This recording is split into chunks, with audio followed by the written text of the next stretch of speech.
Now this will tell us. And that's pretty conclusive. Still going. Close. I think he got it down. How strong is he?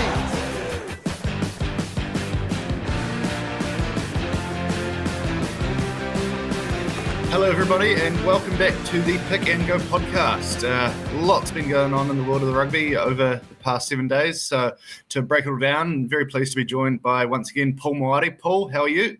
Very good, thank you, Patrick. We've got an action-packed weekend, even though we're through Super Rugby and we're not quite at the All Blacks test match schedule.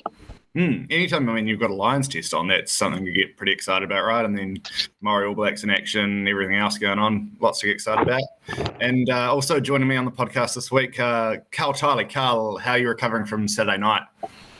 Mate, that was... I've never been so nervous for as long as I have, as long as I was. I was literally sitting on the edge of the seat all night. I even watched it with the Blues supporter. It was disappointing, but I mean we'll get into it. But I think the best team on the night did win. Right. Yeah. Well, I suppose that's it's where we got to start, right? Super Rugby Trans-Tasman final went down Saturday night at Eden Park. The Blues made it interesting for a little bit there, but in the end, sort of pulled away to win 23-15 over the Highlanders. I think I'm correct in saying that the three of us were all backing the Highlanders or thought they were a pretty good shout. Carl, I'll go to you first. You're probably the most invested in this game, emotionally, if not financially. Where did it all go wrong for you boys? We were just dominated by the giant Blues forward pack early on. They came out hot. Is what you could describe it as. They were dominant. They were fast. They were in our face. They were strong, and probably, it looked like they caught the Highlanders off guard. Well, the Highlanders weren't expecting that sort of intensity, or weren't equipped to handle it early on. I mean, they did handle it. Their scrambling defense was incredible, as it always has been for the last couple of years, and to go into half-time only 13-6 down, I thought was an absolute win. But yeah, I think the Blues forward pack led by Tuipulotu, Hoskins Satutu and Akira Ioane, they were on fire. Satutu was huge, right? It seemed like every time he touched the ball, he was carrying about three guys 5 or 6 meters across the advantage line. So, yeah, he was a risk. But yeah, it was just the Blues sort of that intensity in the first 20 minutes was amazing. They really did put it right up the Highlanders. How about you, Paul? You obviously thought the Highlanders were a pretty good shout as well. What sort of surprised you about maybe the opening phases or the game as a whole? What didn't go to plan as far as your betting account was concerned? I guess I think the difference that Tuipulotu makes to that Blues team as a whole, as the leader of the team, they went through a wee bit of a flat patch when he was out during Super Rugby Aotearoa. He really does make a big difference, and I think that intensity that they showed, you can sort of look back towards him, and he was sort of leading from the front, and obviously Satutu was just dynamic in just about every aspect. But I think the work that Tuipulotu was doing around the field and in the tight was just superb. He really, he was almost my player of the day. I thought he was brilliant. So, yeah, I thought up front, the Highlanders were just knocked off their feet in that first 20 minutes. What about Tuipulotu getting subbed off at the 60-minute mark? Yeah, did the Blues sort of dodge a bullet there when I can't remember, was it Josh Goodhue went down and they had to bring him back on in the 65th? Absolutely, they did. That was the period where the Highlanders had them. They come back. The Blues were backpedaling under the pump, and they take them off. And as you say, they were lucky that Josh Goodhue got injured. And did he get injured? Did he? Yeah, he copped a nice clean out to the side of the ribs, I think, if I remember correctly. No, just asking. That's all. Just making sure. Right. Yeah. One of the sweetest cleanouts I've ever seen. You think it was what a tactic like the old fake HIA and the NRL? I'm not saying that at all, Patrick. Of course, it would cross your mind. One other player I just wanted to give a quick shout out to from the Blues, I thought was huge for them on the other end of the experience spectrum from Patrick Tripolota, but Zahn Sullivan at fullback. He wasn't maybe the most dynamic player with ball in hand, but boy, his kicking game was something I did not expect to see from pretty much a Super Rugby rookie who's, not much past his 20th birthday. He had some amazing kicks, sort of turning the Highlanders around and pinning back in their own 22, really controlled the game beautifully. And yeah, I don't know what I think a Terry Black's off to Japan next year, but there's still going to be a Beauden Barrett and a Roger Tuivasa-Sheck wandering to that backline. And the way Sullivan's looking, he was a real standout for mine, just a performance well past his years. Yep, someone tell Roger the 15 jersey isn't available.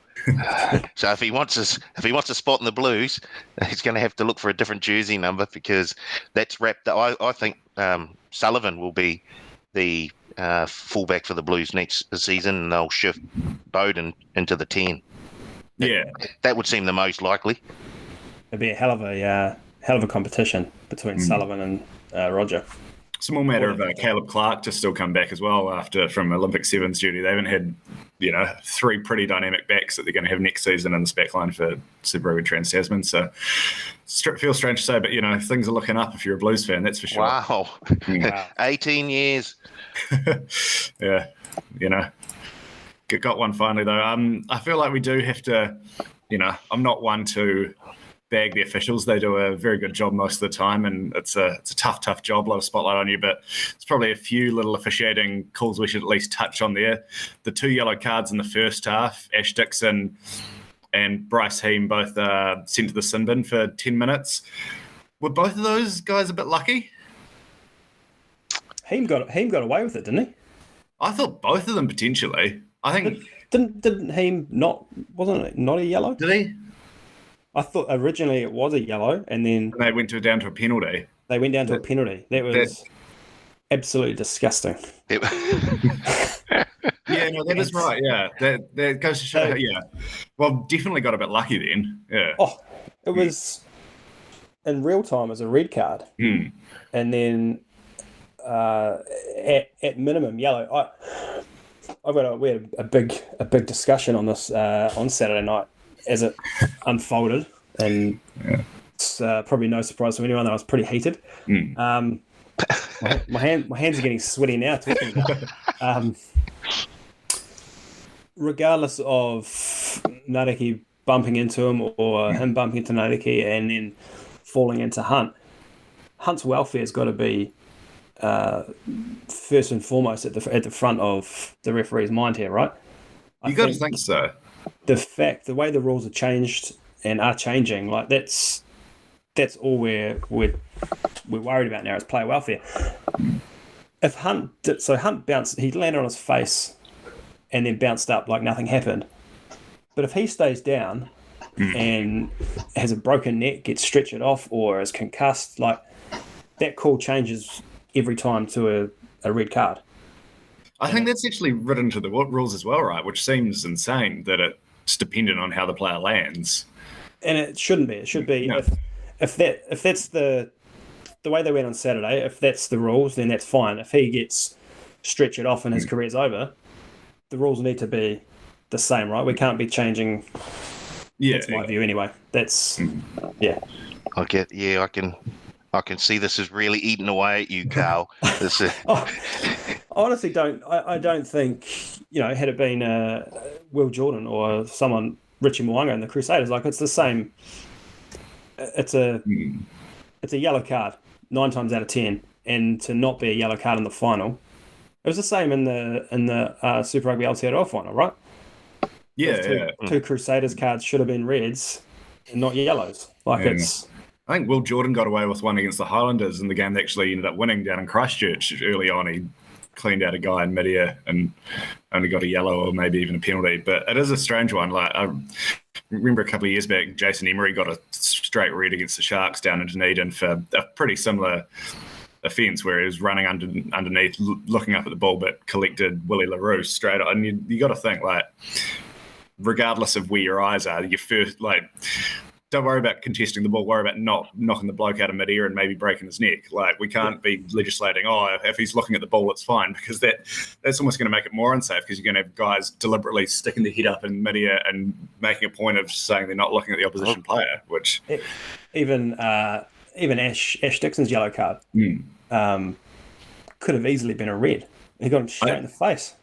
I did... The first time they would cut back to that and I saw the point of contact, I grimaced as a man who had a few wages on the Highlanders and go, oh, he could be in trouble here. Yeah.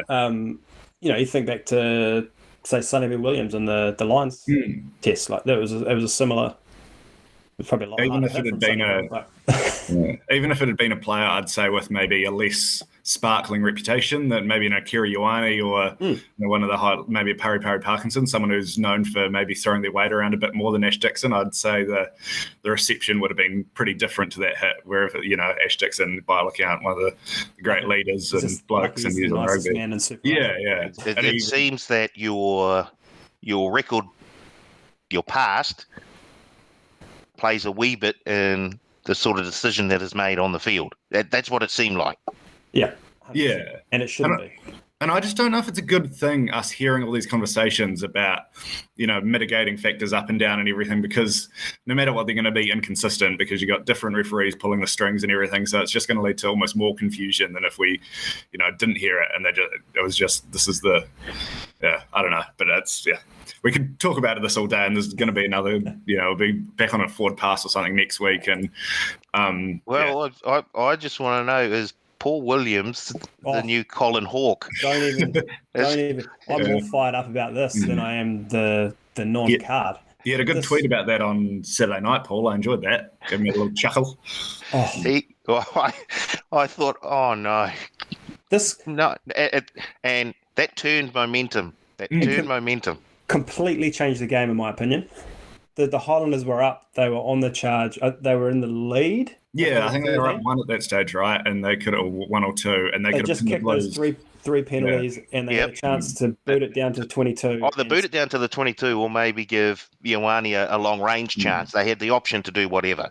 I think they would have pinned it down into the corner for the line out and put a wee bit more pressure. You don't know what happens from there, but for it to be turned right around.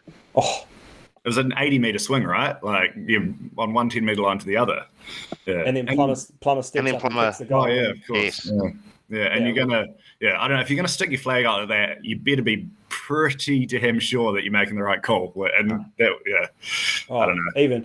Even our good friend Nisbo, he was a little bit pissed off. That'll be one that certainly winds him up. But speaking of kicking the ball in the corner off a penalty, Carl, I think it was the 70th minute, 67th minute, when the Highlanders did kick that penalty, go 15-13 up. Do you think maybe they should have gone for the corner? And they obviously would have risked not taking the lead, but you had the Blues under pressure in their own 22. The forward pack had a bit of a roll on. We know what they've been like off rolling mauls all season with Ash Dixon. Would you have maybe put your thought on the throat a bit more as a Highlanders fan, or were you happy with the decision just to take the three and get out of there with the lead? I was it Ioane's one that put us up? Oh, Mitch Hunt, maybe. It was the one before that. To get to 12, I think. Mm-hmm. I was surprised because that was when Goodhue went down.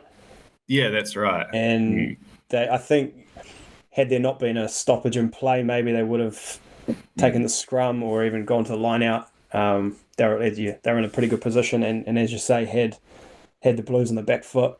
But maybe there's that loss of momentum and take the points. Yeah. Reset again. As I say, the Blues had a wee bit of time to get their breath back, organise a few things on defence if the Highlanders decided to either kick for touch or take a scrum. So I think that was the right decision. It's just, unfortunately, that decision by Paul Williams turned the game on its head. To be fair to the Blues, they took a full advantage of the opportunities that came their way. But if the Highlanders had kept that penalty, knocked it down into the corner, put a wee bit of pressure on, possibly come away with another 3 points or maybe a try, the whole game it turns around. So yeah, I feel for you, Carl, but now you know what it's like to be a Hurricanes fan. Well, no, I don't, because I don't support a team who can't make a Super Rugby final. Woo-hoo-hoo. He's hurting. Look, as I said at the top of the show, they were the best team on the night, right? They dominated for 60 of 80 minutes and probably deserved the win. I think if the Blues had lost that game, their fans would be feeling a lot worse than you probably are right now. Like, to come flying out of the gates like that and then just sort of see that lead slipping away piece by piece and box kick by box kick would have been pretty painful for most of Auckland, I'd imagine, if they hadn't sort of turned it around again at the end. So, yeah, the Highlanders obviously did a great job to fight back, but I think we'd probably have to say on the balance of things, the Blues dominated most of the first half and, the last 10 minutes or so. And to come back like that in the last 10 minutes, that's when finals, close finals are really won. So, got to give that to them, right? Yeah, congratulations. Not happy about it, but congratulations. That seems very sincere, Carl. Yeah. I think we should probably move on before. I think we should move on. Carl hangs up on the hangout, and we're running a 2-man podcast with just me and Paul, which is never a good idea. So, following Super Rugby Trans-Tasman, the All Blacks team's been named. That's next piece of big news, right? Just having a look, it was 35-man, 36-man squad. They seem to get bigger every year, but plenty of All Blacks in there. A few new caps, a couple of surprises. What was the biggest name that jumped out to you, Paul? Surprise when you saw the team list on Monday night? I think the fact that someone like a Jonah Nariki had missed out. I thought he was, and I'm not a Highlanders fan, but I thought he was one of the top 3 wingers in Super Rugby over that period. So it's hard for me to see him not being selected. I thought maybe him instead of possibly someone like Bridge. I don't know. I just we're all on agreement here, Paul. Yeah. Even Whanganuku, I think, has a shout. I thought he was a better winger for the Crusaders than Bridge was. And he can play the midfield. Yeah, exactly. He did a fantastic job when the Crusaders had all those injuries in their back line and came in and it looked like he had been there for years and years and years. He really, really played well. So, yeah, I mean, you can make a case for Bridge, but I think you can make a better case for either Nariki or Whainuku. Especially sort of this part of a cycle. It's a series, you got Test against Tonga and Fiji coming up. They're probably not going to be, all respect to those two countries. They play some great rugby. The All Blacks are going to be significant favourites in all 3 tests. It's a great chance to blood some younger players like Whanganuku or Jonah Nariki, who could be big parts of the next World Cup team. Whereas I think, George Bridge, he's obviously done a great job for the All Blacks in past years, but the bloke is what he is. He's going to be a, pretty solid left winger who you can rely on. But I think those other guys might have slightly higher ceilings than him. How about you, Carl? Was there anyone else outside of the outside backs closer in that you were surprised to see there? Not surprised. I'm happy for Ethan de Groot, the Highlanders prop. I thought he had a pretty good season this year, and that he was a definite bolter or smoky to get the call up. To see him in there. Had a bit of a tough time on Saturday night. You would have to be fair in the scrums. Yeah, he got. He learned a few lessons. Defo Leilala really took him under his wing there. But I'm sure they'll be best of mates this week. No TJ Perenara. I don't think he was eligible because he didn't get back on the field for a Super Rugby team because he was actually off contract. Bowden Barrett though. Well, but Bodie and Retallick, they had their sabbaticals written into their contracts, whereas TJ was off contract, signed a contract in Japan, then came back. If he'd got on the field for the Hurricanes, like I thought, someone would come up with a toenail disturbance or something like that to get him back out. He would have been, I believe, but he wasn't eligible to be picked. So well, here's a question for you two Hurricanes fans. Looking at those 3 halfbacks, we've got Folau Fakatava as well in the mix when he's healthy. Is there still a place for TJ Perenara in the coming years? Personally, I think there is, but I think the All Black selectors have moved on. I don't think that he features in their future plans. Just like Ngāni Laumapi didn't feature in their future plans, and so and I think he would have slotted into that midfield because he's a different player to every other one of those midfield players. Oh yeah, Laumapi. He gives you another a dimension or another asset, an ability to change your game plan if the game plan that you have isn't working. Everyone else in that midfield sort of looks more just a clone of the next guy. But they've obviously moved on from Laumapi, and I think that they've also moved on from TJ. But I think he's still got plenty to offer New Zealand rugby. I think the issue for the All Blacks is right that what you'd probably argue if you're drafting halfbacks, Aaron Smith, Brad Weber, and TJ, and you can argue about the order, but they're all about that same age. They're early 30s, late 20s.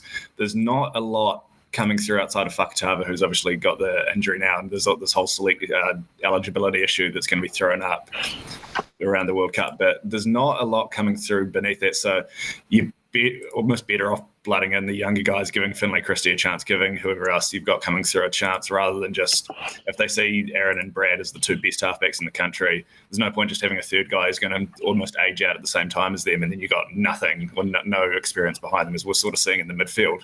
Really happy for Finlay. I think he's played really, really well. It's great on Saturday night. Yeah, and he's been a big part of the Blues' success. I wonder as well, I didn't realise this until Saturday night, but he's obviously eligible to play for Scotland, given he was born over there. So, not anymore. Yeah, I wondered the little false flag offer. No, he's obviously, I'm not suggesting he doesn't do it on mirror. He's had a great season, but let's take another one out of the World Rugby squad. You would hate to see that, say he ends up playing 30 minutes off the bench against Fiji, and then he wants to go and make some money up north and play for Scotland in the future. That sort of thing rolling him out. But yeah, obviously stoked for him. I imagine he'd definitely fancy being a professional rugby player. He's a lot more confident in his own abilities than I am, so he'd back himself to make him a fixture in that team. And yeah, I think he certainly is the third best halfback in the country on form. Yep.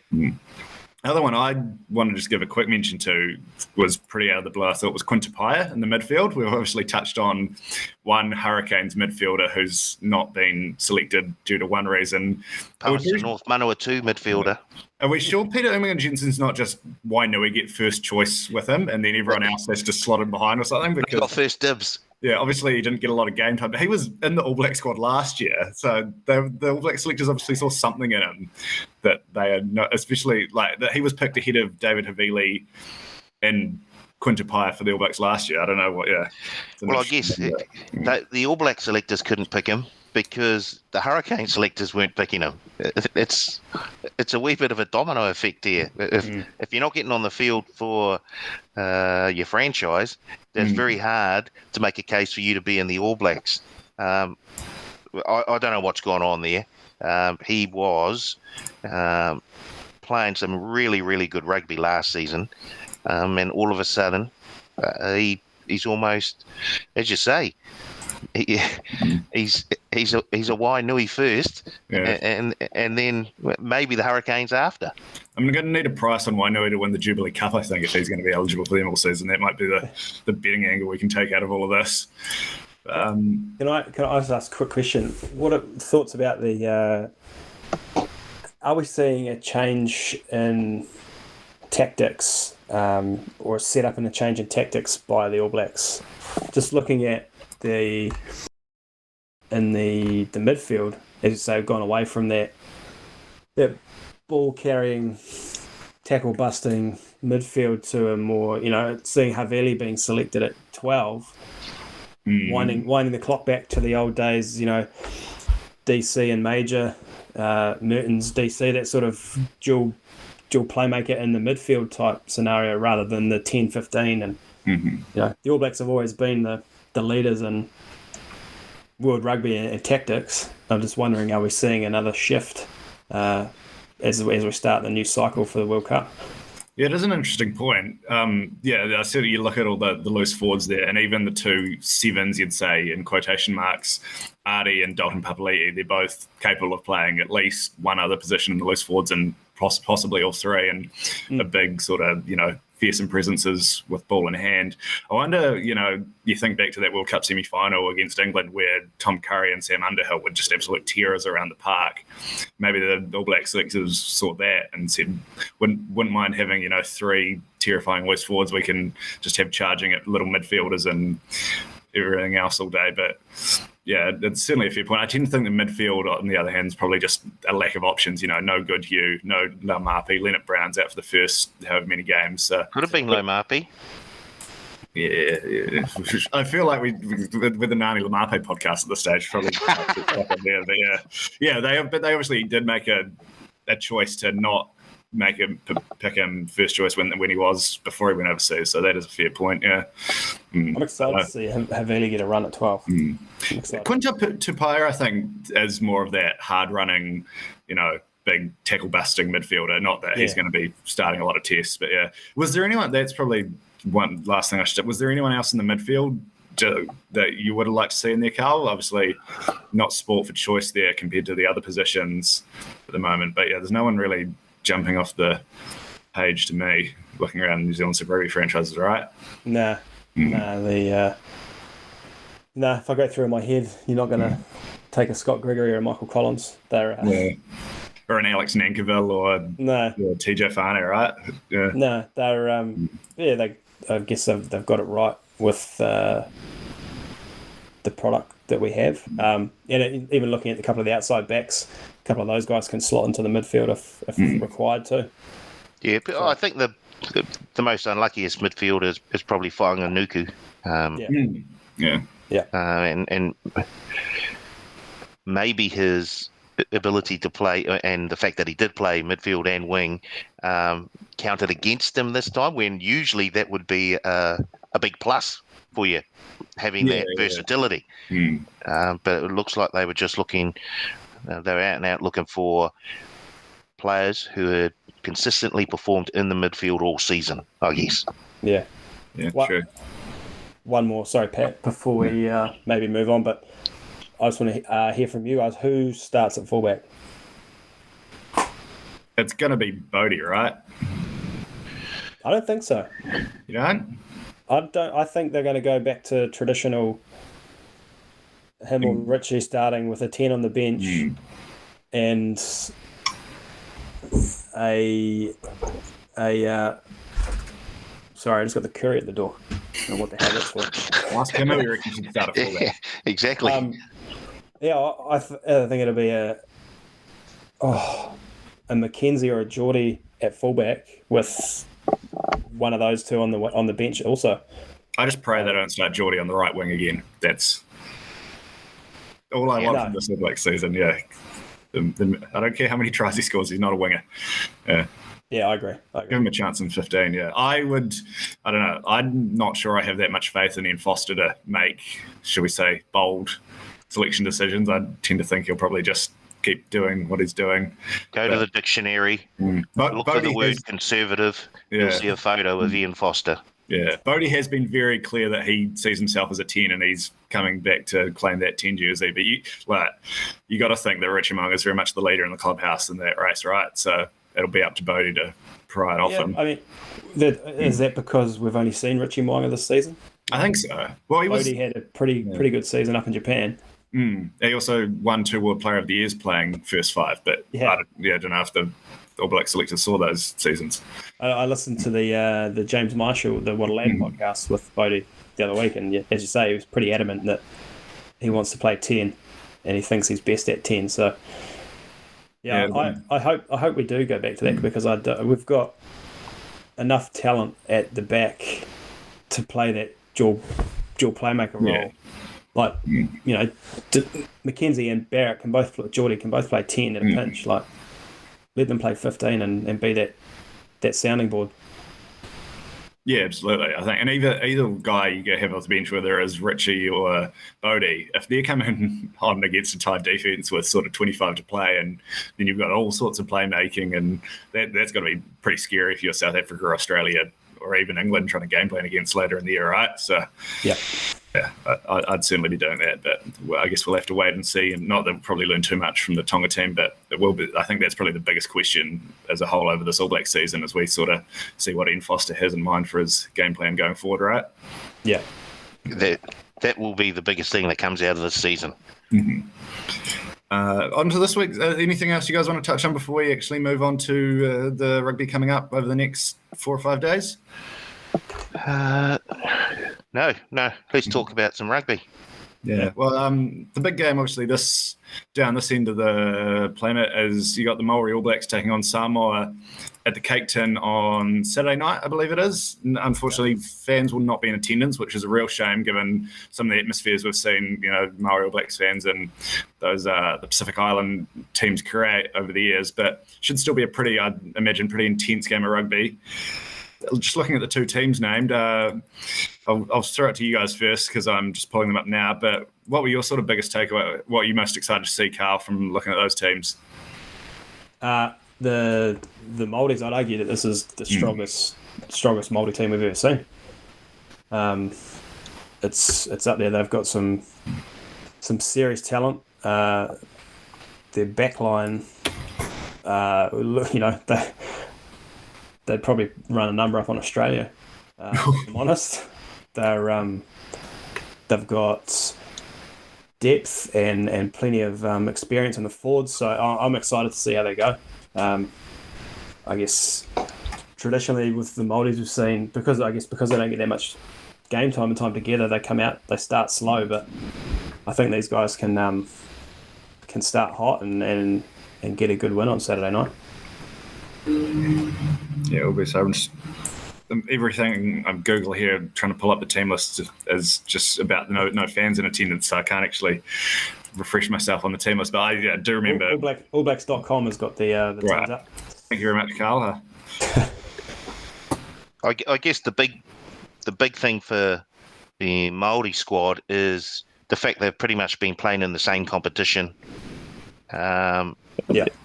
Pretty much the whole squad. Whereas the Samoan squad basically been picked from the four corners of the earth. So just depending on how much time they have together to actually create a sort of a game plan, I guess, it's going to be really, really tough for them. Whereas with the Māoris, they pretty much know each other's games already. So I think that's going to be really, really tough for the Samoans is it Friday night? Saturday night. 5. Yeah. 13 debutants in the Samoan team. Yeah. They're obviously not. They've got, guys picked out a Jubilee Cup. Tamasi Alosio from Hana Boys. There's someone else from Avalon, someone from where has it gone? I've lost them, but there's about 3 or 4 people from the Jubilee Cup here in Wellington, and it seems like I guess they're at the mercy of COVID and all the restrictions around isolating and all of that, to getting their best players over from England. Yeah, absolutely. There's a lot of logistical factors that have gone into the Samoan team, so it's obviously probably not going to be at full strength for some of the guys they could call upon from the European leagues. No betting currently available. I believe we should have odds out probably by the time you're listening to this podcast, but since we don't know for sure, Paul, if you had to hazard a guess, what do you think the line will open up at here? Look, I think the Samoans will come out as they usually do, and full speed ahead in that first 20-odd minutes. But I just think this Maori side really, really does look, as Carl said, probably the strongest side they've ever been able to put out on the pitch. So I was just thinking 14.5. Is that enough? I don't know. I think they could run up a score here. Put it this way, this might give you an indication, and I'm sure we'll get to this game next, but the line for the the British and Irish Lions versus Japan is 16.5. Get on the plus now. Yeah. Are we talking Japan? Yeah. Yeah. But yeah, I think that 18, 19 for the Māoris.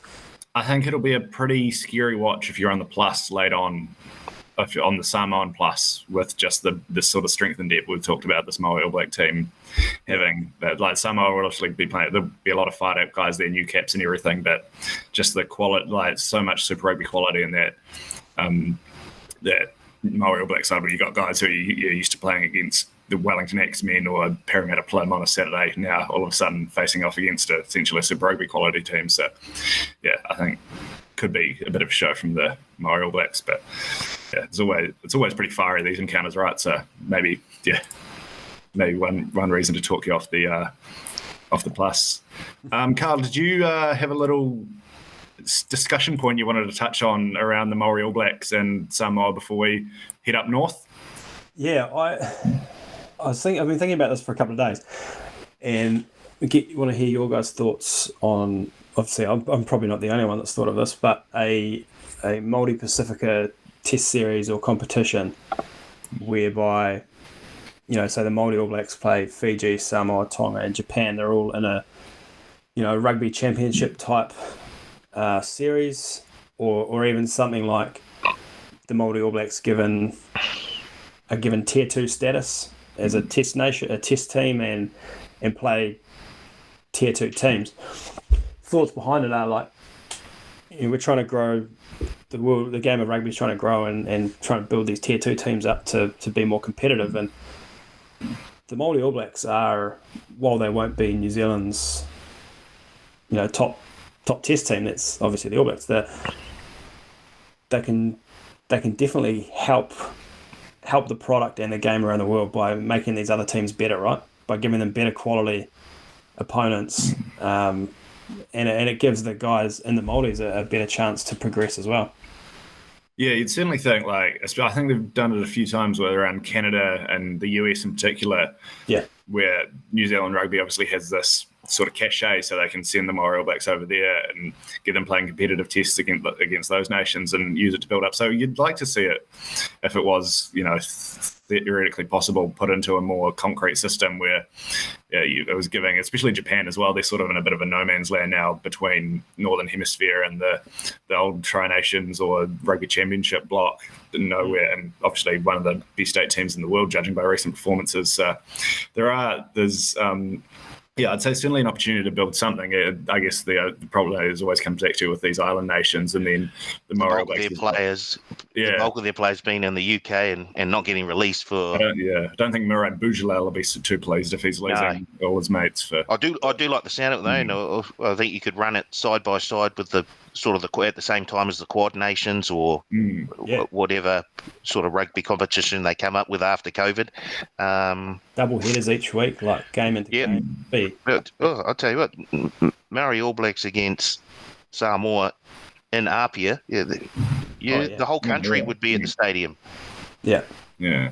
And even if it's not the top tier Samoan or Tongan or Fijian guys playing every week, it's giving their second and third tier guys experience. And that's how you build these countries up. It's not necessarily having the 3 or 4 superstars we know they're all very capable of producing. It's having the depth in a World Cup where you have a couple of injuries, or you can, you've got 10 or 11 really good international quality forwards you can roll on and be competitive against Tier 1 nations for 80 minutes. So I think it would be a great idea here.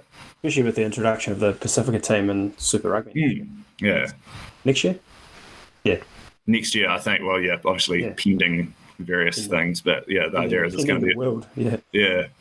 Back to 12 teams next year, which will be I think awesome to see that. That was the other thing, although it's a bit different now with Minor Pacifica being part of Super Rugby, but I'd love to see that Minor Pacifica Maori All Blacks fixture we saw at the end of last year become a permanent fixture or something like that, where they play traditionally, maybe it's the first game of every Super Rugby season or something, or it's the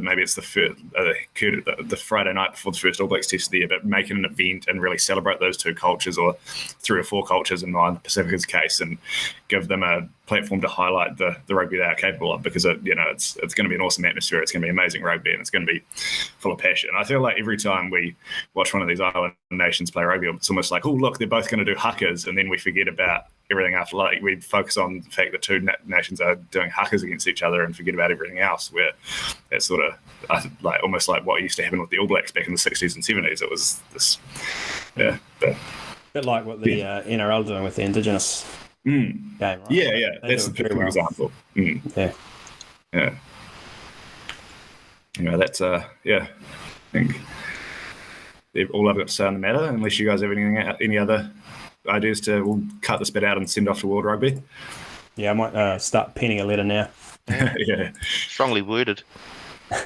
I'll mention Paul Williams too. Just through a scattergun approach, try and get at least 1 or 2 of that. So as we should got to touch on, obviously, the Lions test before we do log off.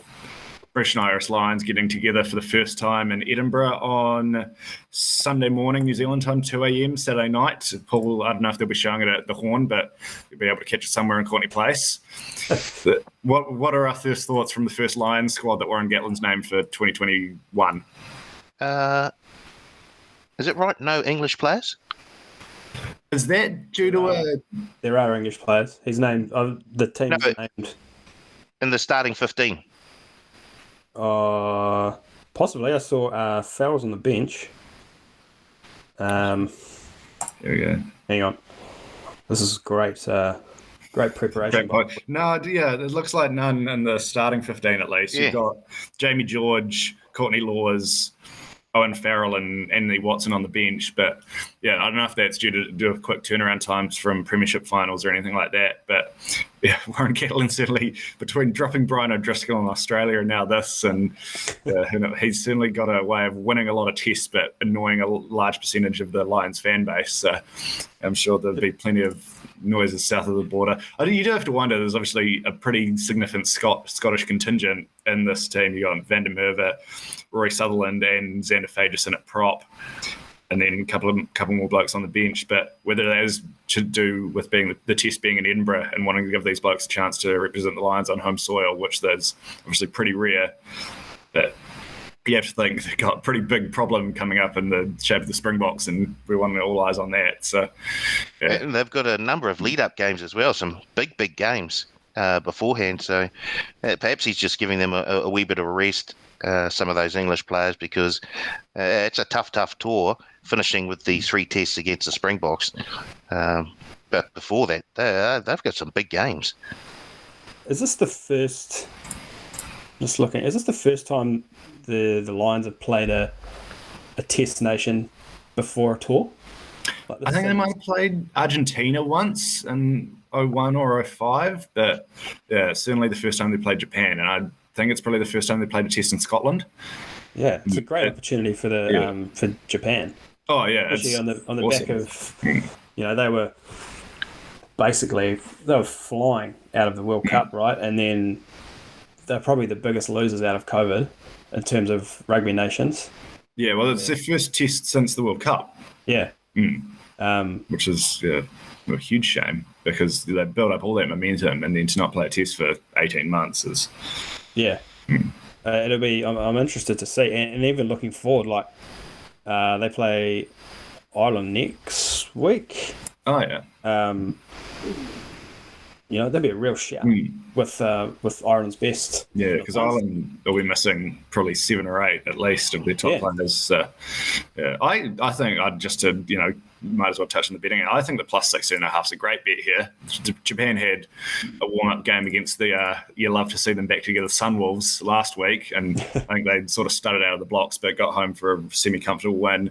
But just that extra game time together, this is the Lions' first time actually out on the park against a fully functioning, very good test side. There were, I could see them maybe stumbling out of the blocks.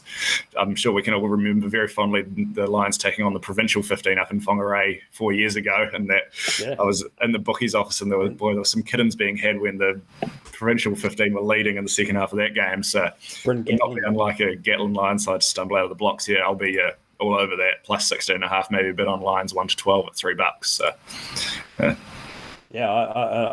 don't mind that either. And the Japanese have been in camp for 6 weeks, even longer now. Tony Brown left the Highlanders to go back over there. So they'll be firing, and they get the guys with big game experience. Kazuki Himino, who's back in the mix after a massive season. So Kotaro Matsushima, who was tearing up the Heineken Cup, had a great season for Clermont. See him back with the Japanese teammates. They're an exciting team, and I really want to see more of them going forward. I'd love to see them in a test series or a championship with all the other teams in the Southern Hemisphere. You'd almost have loved to see them have one of the tests against the All Blacks this. With the Lions being playing, it would have been a great opportunity. But I'm sure Fiji it would be a lot of fun too, obviously. But all the Maori All Blacks. It all comes full circle on the Pick and Go podcast. Bang, we're professionals. Absolutely.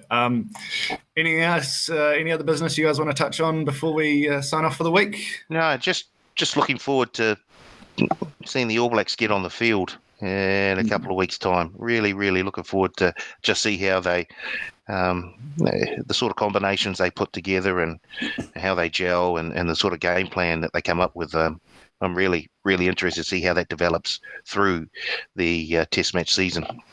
Yeah, for sure. I think it's going to be a year of a bit of change and upheaval for the All Blacks. So to see how that goes will be pretty fascinating. But we'll be obviously back next week in, some shape or form with 3 or 4 panelists to break down the first. Hopefully with a guest. Yeah, I did say that last week, but we'll roll that over 1 week, and hopefully we'll have a full All Blacks preview podcast to bring you before the Tonga Test next week and previewing all the other international rugby action as it sort of really fires up next week. So should be a good one. Join us all again next week, and thanks for joining us this week, punters. Enjoy the footy over the weekend, and we'll talk to you again next week. Cheers. Enjoy the footy over the weekend, and we'll talk to you again next week. Cheers.